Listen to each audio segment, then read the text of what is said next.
ఈ ప్రధాన సమస్య అయినటువంటి భారత రాజ్యాంగంలో అంతర్భాగంగా జీవించే హక్కులు అంతర్భాగంగా ఉన్నటువంటి ప్రజల ఆస్తికి సంబంధించి ఒక దుర్మార్గమైన చట్టం వచ్చినప్పుడు నేను ఉన్నాను అంటూ ముందుకు వచ్చినటువంటి మొట్టమొదటి రాజకీయ నాయకుడు, మొట్టమొదటి రాజకీయ పార్టీ జనసేన పార్టీ అధినేత పవన్ కళ్యాణ్ సార్. మేము నెత్తు నోరు కొట్టుకుంటూ రోడ్డు ఎక్కినప్పుడు ఏ రాజకీయ పార్టీ కూడా మా గొంతు జస్ట్ ఎమ్మెల్యే వాళ్ళు ఆ స్థాయిలో వచ్చి సంఘీభావం చెప్తున్నారు. కానీ ఒక రాష్ట్ర స్థాయిలో ఈ అంశం ఈరోజు రాష్ట్ర ప్రభుత్వం దృష్టికి కానీ రాష్ట్ర ప్రజల దృష్టికి వెళ్ళిందంటే కేవలం మీరు మాకు అవకాశం బట్టి ఈ అంశం మొత్తం రాష్ట్ర వ్యాప్తంగా. అందుకు మీకు మొట్టమొదటి ధన్యవాదాలు సార్. ముందుగా ఈ యాక్ట్లో ఏం చెప్తారంటే సార్, ఫస్ట్ మేము ఇప్పటిదాకా రిజిస్ట్రేషన్లో వ్యవస్థలో ఉన్నటువంటి లోపాలను సరి చేస్తామని ప్రిఫేజ్లో చెప్తారు సార్. కానీ యాక్ట్లో సెక్షన్ 26కి వచ్చేటప్పటికి గవర్నమెంట్ సెక్షన్ 26లో లాంగ్వేజ్ ఒకసారి చూడండి సార్. 26లో ప్రభుత్వం అక్వైర్ చేయొచ్చు, డిస్పోజ్ చేయొచ్చు, హోల్డ్ చేయొచ్చు. ఎవరు భూమిని హోల్డ్ చేస్తారండి? మీ యాక్ట్ ఏంటి? మేము రిజిస్ట్రేషన్ వ్యవస్థలో ఉన్న లోపాలని సరిదిద్దుతామని చెప్తారు. కానీ 26లో ఏం చెప్తున్నాం? ఇది నీకు ఉన్నటువంటి ఆబ్జెక్ట్కి వ్యతిరేకం. ప్రభుత్వం అంట ఈ land titling office authority acquire, hold, dispose. ప్రభుత్వ ఆస్తుల్ని లాక్కోవచ్చు, దగ్గర పెట్టుకోవచ్చు, అమ్ముకోవచ్చు కార్పొరేట్ కంపెనీలకి. ఇది నువ్వు చెప్పినటువంటి ఆబ్జెక్ట్ వేరు. ఇంకా ఆబ్జెక్టివ్లో ఈ చెప్తారు సార్. ఆబ్జెక్టివ్ ఈ చూడండి sir. To provide special అడ్జుడికేటరీ authority effective and speedy resolution dispute. ఒక ఆదర్శవంతమైన న్యాయ వ్యవస్థని ఏర్పాటు చేస్తారంట. ఈ న్యాయ వ్యవస్థనే భారత రాజ్యాంగం స్వతంత్ర ప్రతిపత్తి కలిగిందయ్యా అని భారత రాజ్యాంగం ఎప్పుడు ఏర్పాటు చేసింది. కానీ ఇక్కడ ఆంధ్రప్రదేశ్ రాష్ట్ర ప్రభుత్వం ఈ ప్రకారం ఒక ఆదర్శవంతమైనటువంటి న్యాయ వ్యవస్థను ఏర్పాటు చేస్తుందంట. అందుట్లో ఎవడో లా చదువుకోవాల్సిన పని లేదు, లాయర్ ఉండడు. ఈ శాసనమును అమలు చేయటంలో ఎదురయ్యే వివాదములు సత్వర పరిష్కారానికి ప్రత్యేకంగా సమర్థవంతమైన న్యాయ నిర్ణయ ప్రాధికార సంస్థను ఏర్పాటు చేయడానికి వీలవుతుంది. అంటే ఒక సమర్థవంతమైన న్యాయ వ్యవస్థ అంట. కానీ ఎక్కడ లా చదువుకున్న వాళ్ళు ఉండరంట దీంట్లో. To provide for a special అడ్జుడికేటరీ authority for the efficient and speedy resolution of dispute. అంటే ప్రజల ఆస్తుకు సంబంధించిన వివాదాలు పరిష్కరించేందుకు ఒక ప్రాధికార సంస్థని, న్యాయబద్ధమైన సంస్థను ఏర్పాటు చేస్తారంట. చాలా ఆదర్శంగా, ఉన్నతంగా, న్యాయంగా ఉంటుందంట. కానీ వాళ్ళకి న్యాయం, చట్టం తెలవదు. ఏ ఆఫీసర్ కూడా ఇందులో ఆఫీసర్ ఎవరంటే పరిష్కరించేది జాయింట్ కలెక్టర్ ఆఫీసర్. ఎక్కడ చట్టం ఎక్కడ చదువుకోడండి. ఇప్పుడు దాకా కోర్టులో అంటే మాకు ఒక జడ్జి పోస్ట్ వస్తే సార్, ఆ జడ్జి గారికి 3 సంవత్సరాల పాటు కంటిన్యూగా మాకు జ్యుడిషియల్ అకాడమీలో ట్రైనింగ్ ఇస్తారు. ఇప్పటికీ ఏడీజేలు రిటైర్మెంట్ వయసులో కూడా ఏడీజేలు 6 నెలలకు, సంవత్సరానికి ఒకసారి ట్రైనింగ్ తీసుకుంటారు. కానీ ఇక్కడ ఏమి ట్రైనింగ్ ఉండదు ఆయనకి.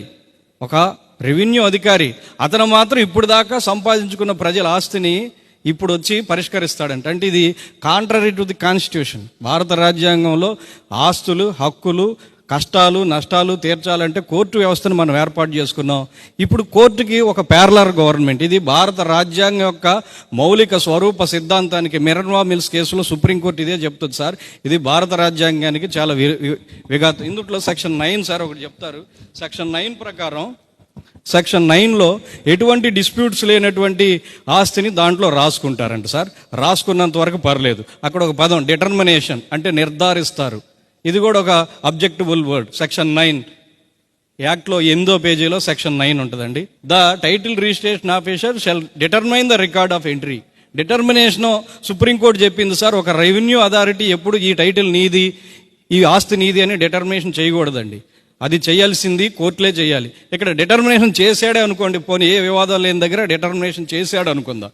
సో డిటర్మినేషన్ చేసి నీదేనా, అక్కడ కాంట్రరీ అండి. పక్క పేజీలో సెక్షన్ 14 ఉంటుంది సార్.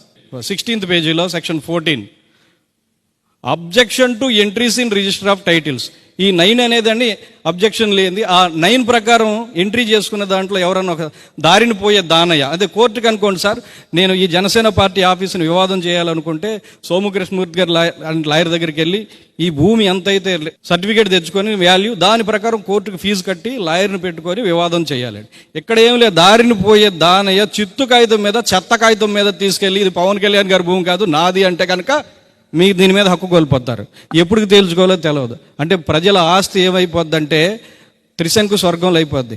ఈ సెక్షన్ 9లో రాసినటువంటి క్లియర్ టైటిల్కి సెక్షన్ 4లో వివాదం చేయడానికి 2 సంవత్సరాలు టైం పెట్టారు సార్. 2 సంవత్సరాల లోపు క్లియర్గా ఉన్న టైటిల్లో ఏ దారిని పోయే దానయ్య రాయి వేసినా వివాదాల్లో పడిపోద్ది. మరి 2 సంవత్సరాల పాటు ఆంధ్రప్రదేశ్లో ప్రజలు ఆస్తి అంటే కేవలం రైతులదే కాదండి, భూమికి సంబంధించిన ప్రతి భూమి అంటే కాలువ కట్టిన కొండ ప్రాంతాల్లో నిరుపేదలు సెంటు భూమి అరసెంటు భూమిలో ఉన్నటువంటి పేదలు ఎవరైనా కానీ దాని మీద ఒక రాయి పడిందంటే ఇక అంతే సంగతి అతనికి. అంటే 2 సంవత్సరాలు పోని అమ్ముకోవాలా అమ్ముకోకూడదా, పిల్లల పెళ్లికి అమ్ముకోవాలి, పిల్లల చదువులకు అమ్ముకోవాలి, ఆరోగ్యం బాగోకపోతే అమ్ముకోవాలి అంటే 2 సంవత్సరాలు భారత రాజ్యాంగం ఇచ్చినటువంటి చట్టబద్ధమైన హక్కు ఆర్టికల్ 300A ఉంది. State of Haryana versus Mukesh Kumar అనే జడ్జిమెంట్లో భూమి హక్కు అనేది కేవలం రాజ్యాంగబద్ధమైన హక్కే కాదు, ఇది మానవ హక్కు. ఆర్టికల్ 21 ప్రకారం రైట్ టు లైఫ్లో అంతర్భాగంగా ఉంది అని చెప్పిన ఈ హక్కు ఆంధ్రప్రదేశ్ రాష్ట్రంలో ఈ ల్యాండ్ టైటిలింగ్ యాక్ట్ ద్వారా సందిగ్ధంలో పడిపోద్ది సార్, రద్దయిపోద్ది. ఇది రాజ్యాంగబద్ధమైన హక్కు, రద్దయిపోయే అవకాశం ఉంది ఈ ల్యాండ్ టైటిలింగ్ యాక్ట్ ద్వారా. సెక్షన్ 17కి హైకోర్టుకి వెళ్ళడానికి కూడా అప్పీల్ ఇవ్వలేదు, రివిజన్ మాత్రమే ఇచ్చారు. నీతి ఆయోగాలు కొంత నీతిగానే హైకోర్టుకి అప్పీల్ ఇచ్చారు, ఇక్కడ దాన్ని తీసేసి 17లో రివిజన్ ఇచ్చారండి. ఇది ప్రజలకు న్యాయాన్ని దూరం చేయడం. ఇంకా సెక్షన్ 18 సార్, 18 అయితే దారుణం. సెక్షన్ 18 సబ్ క్లాస్ 4 11వ పేజీలో ఉంటుందండి. Compulsory intimation of civil suits and అపీల్స్లో ఈ పక్కన పేజీలో 11వ పేజీలో ఉంటుంది.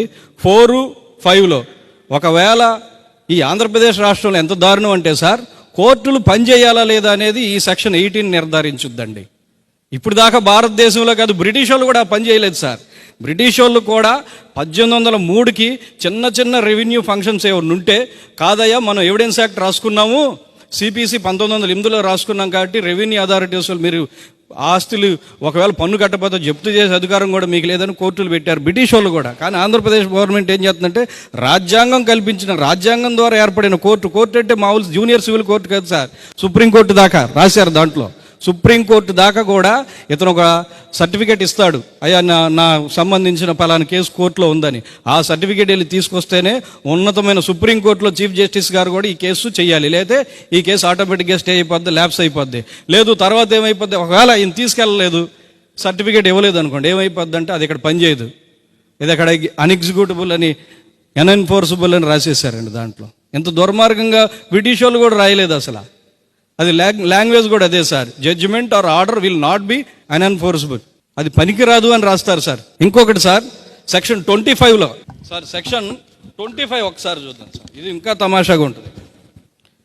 పేజ్ నెంబర్ 14లో సెక్షన్ 25లో 25 కింద చెప్తారు సార్, ఇక్కడ సక్సెషన్ సర్టిఫికేట్ ఇవ్వడం గురించి చెప్తా. కింద para substantive dispute existing in respect of succession deceased, చచ్చిపోయినప్పుడు ఈ ఆస్తికి అన్న తమ్ముడా ఎవరు అని తేల్చాల్సి వస్తేనంట, that land titling officer shall not grant succession but refer the matter relevant civil court. అక్కడ చిన్న సక్సెషన్ అంటే ఫ్యామిలీ మెంబర్ సర్టిఫికేట్ లాంటి సార్, ఈజీగా అర్థం.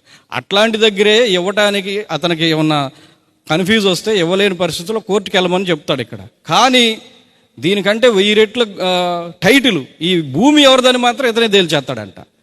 ఫ్యామిలీ మెంబర్ సర్టిఫికేట్ ఏంటి ఎట్లాంటిది అనేది నేను తేల్చలేను బాబు, అట్లాంటి డౌట్ వస్తే కోర్టుకి వెళ్ళమని చెప్తాడు సక్సెషన్ సర్టిఫికేట్. కానీ భూ వివాదంలో ఎవరికి ఇవ్వాలి, చిన్న సర్టిఫికేట్లోనే ఇతనికి నేను ఇవ్వలేను కోర్టుకు పొమ్మంటాడు ఇక్కడ.